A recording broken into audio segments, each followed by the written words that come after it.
लाडकी बहीणच्या दुसऱ्या टप्प्यासाठी मुख्यमंत्री शिंदे आणि दोन्ही उपमुख्यमंत्री आज नागपुरात येणार। पुढच्या हप्त्याचे यावेळेस योजनेचे सगळे पैसे बँक खात्यात जमा होणार असल्याची माहिती। मी राजकारणात असेपर्यंत माझा मुलगा राजकारणात येणार नाही, एनडीटीव्ही मराठीला दिलेल्या खास मुलाखतीत राजू शेट्टींची माहिती। तर शिवसेनेच्या तिकिटावर लढण्याची ऑफर असल्याचाही खुलासा। आरएसएसची केरळमध्ये आज महत्त्वाची बैठक। देशभरातील भाजपच्या स्थितीसंदर्भात संघ आढावा घेणार। तर बैठकीसाठी महत्त्वाचे नेते केरळकडे रवाना।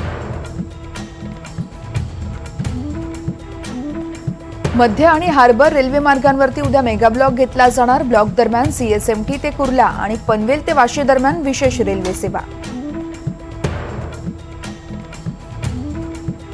सोमवारी अंधेरी जोगेश्वरी परिसरात 12 तासांसाठी पाणीपुरवठा बंद। वेरावली जलाशयाजवळ झडपा बदलण्याच्या कामामुळे पाणीपुरवठा बंद असल्याची माहिती।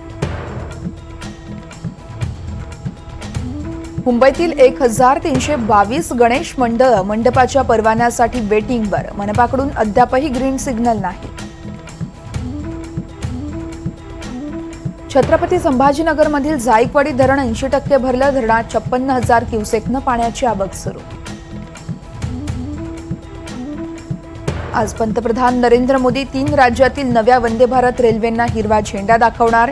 यूपी, तामिळनाडू आणि कर्नाटकची कनेक्टिव्हिटी वाढवणार। पॅरालिम्पिकमध्ये 10 मीटर एअर रायफलमध्ये अवनी लेखराला सुवर्ण पदक। अंतिम फेरीत 249.7 गुण मिळवत मोठा विक्रम।